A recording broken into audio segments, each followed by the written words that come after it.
আসসালামু আলাইকুম ভিউয়ার্স। আরও একটি নতুন ভিডিওতে আপনাদের সকলকে স্বাগতম। তো আজকে আমি একটি ওয়্যারলেস টেস্টার তৈরি করব, যেটা তারের উপর দিয়ে দেখাবে যে তার কোনো জায়গায় ফলস আছে কিনা এবং এতে বিদ্যুৎ রয়েছে কিনা। তো দেখুন, এটা তৈরি করার জন্য আমি একটি আইসি ব্যবহার করছি, যেটার মডেল হচ্ছে, আমি আপনাদেরকে দেখাই আর কি ক্যামেরার ফোকাস দিয়ে, LM32 4, মানে হচ্ছে 304M আর কি। তো এই আইসিটি দিয়েই আজকে মূলত আমরা এই টেস্টারটি তৈরি করব। তো তার জন্য আমাদের এরকম একটি পিভিসি পাইপ লাগবে, যেগুলো আমি ডিজাইন মতো কেটে নিয়েছি। এর ভিতরেই আর পুরোটুকু ফিটিং দিব আর কি। তো আরও লাগবে হচ্ছে ব্যাটারি, একটি সুইচ, একটি এলইডি। হ্যাঁ, তো আমি আপনাদেরকে কালেকশন কিভাবে দিয়েছি এই বিষয়টা জানাই। তো ভিডিওটি লং হয়ে যাবে, এই কারণে আমি আগেই ঝালাই করে নিয়েছি। তো আমি আপনাদেরকে দেখাই, পিন গুনে গুনে দেখাচ্ছি যে কোন পিনে কি হবে। তো আমি একটি কলম নিয়ে আপনাদেরকে দেখাই, আশা করি ক্যামেরাতে দেখা যাচ্ছে। তো পিনগুলো আমি কেটে নিয়েছি, যে পিনগুলো অপ্রয়োজনীয় সেই পিনগুলো আমি কেটে নিয়েছি।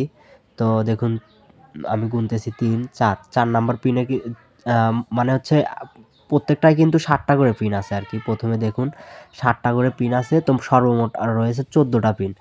তো এক নাম্বার, 2 নাম্বার, 3 নাম্বার, 4 নাম্বার, এই 4 নাম্বার পিনে দেখুন লাইটের প্লাস পয়েন্টটা দিছি। আর ব্যাটারির প্লাস পয়েন্টটাও কিন্তু 4 নাম্বার পিনে দিয়ে দিয়েছি। তো 4 নাম্বার পিনে দেওয়ার পরে দেখুন, আমি কিন্তু ভালোভাবে দেখানোর চেষ্টা করতেছি। তো যদি না বোঝেন তাহলে আমি ডায়াগ্রাম দিয়ে দিব, সার্কিট ডায়াগ্রাম যেটা আছে ওইটা আমি দিয়ে দিব। আর 5 নাম্বার পিনে কিন্তু আমি ব্যবহার করেছি এন্টিনার যে লাইনটা, ওইটা কিন্তু আমি 5 নাম্বার পিনে ব্যবহার করছি আর কি। তো এই সাইডে থেকে দেখুন, আমি আবারও দেখাই, এই সাইড থেকে এক, মানে মাঝখানে মিডল যে পয়েন্ট আছে সেই পয়েন্টটা, মানে দুই সাইডে 6টা পয়েন্ট বাদ দিয়ে মাঝখানে যে মিডল যে পয়েন্টটা আছে সেটা, অর্থাৎ 4 নাম্বার পয়েন্ট। তো এইটাতে কিন্তু আমি নেগেটিভ দিয়ে দিয়েছি। আর কোন সাইড থেকে গুনতে হবে সেটা অবশ্যই আপনারা জানেন, একটা আইসিতে একটা চিহ্ন থাকে, ওই চিহ্ন অনুযায়ী আপনি ডান দিক থেকে গুনলেই হলো। হ্যাঁ, এরকমভাবে গুনলে লাগাইতে পারেন। তো আমার এই যে এই সকেটটার একটা তার ছুটে গেছে, এই জায়গায় আবার ঝালাই করতে হবে। তো ছুটে গেছে, যাই হোক, দুটাই ছুটে গেল। ঠিক আছে, তো বেশি নাড়াচাড়া হয়েছে আর কি, এই কারণে ছুটে গেছে। তো এর ভিতরে আমি ঝালাই করে নিয়ে আসলাম। তো এর ভিতরে আবার এখন এই পাইপটার ভিতরে ফিটিং করি আর কি, বডিটার ভিতরে ফিটিং করি। তো এটা কিন্তু 3-4 পাইপ, যেটা দিয়ে আসলে পানির লাইনের কাজ করা হয়। তো আমি কিন্তু এর ভিতরে ঢুকায় নিতেছি আস্তে আস্তে, আইসি সহ আমি আগে ঝালাই করে নিয়েছি যেহেতু সব। তো আস্তে আস্তে ঢুকায় নিতেছি, কারণ এই যে তারগুলো লাগাইছি এগুলো কিন্তু নরম তার আর কি, এর ভিতরে ফেজ খুবই কম। তো সুইচ টুইচ সব কিছু যেরকম পয়েন্ট কেটেছি আর কি, ওইরকমভাবে লাগাই দিতেছি।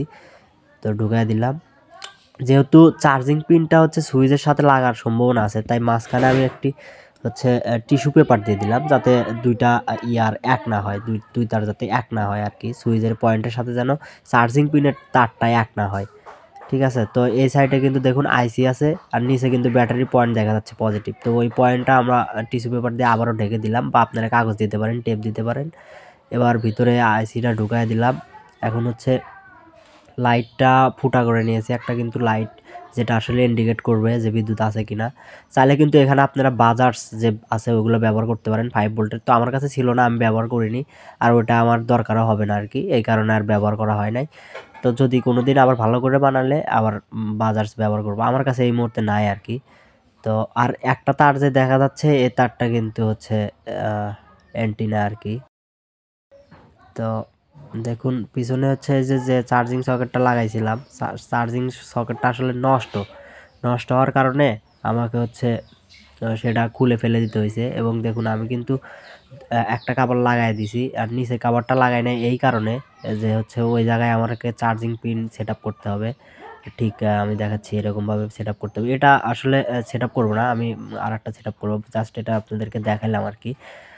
তো দেখুন, এভাবে এখন আমরা চেক করি আর কি, যে আসলে কাজ করে কিনা। তো এই যে তারটা দেখতে পাচ্ছেন, এটা আমার বোর্ড থেকে আর একটা বোর্ডে আসছে আর কি। তো আমি এখানে এখন ধরে ধরে দেখি। তো সুইচটা অন করলাম, এখন দেখি কাজ করে কিনা। তো দেখতে পাচ্ছেন এটা কিন্তু কাজ করতেছে সম্পূর্ণ, দেখতে পাচ্ছেন এটাতে কিন্তু লাইট জ্বলতেছে। দেখুন এখন কিন্তু এই জায়গায় লাইট দেখাচ্ছে না, বোর্ডে চেক করতেছি, লাইন দেখাচ্ছে না। সুইচ দিলাম, দেখুন বোর্ডেও কিন্তু দেখাচ্ছে যে এর ভিতরে কারেন্ট আছে, কারণ এটা মেটালের বোর্ড আর কি, অল্টনের। তো এই এই তারগুলোতেও দেখাবে, চার্জারের তারগুলোতেও দেখাবে।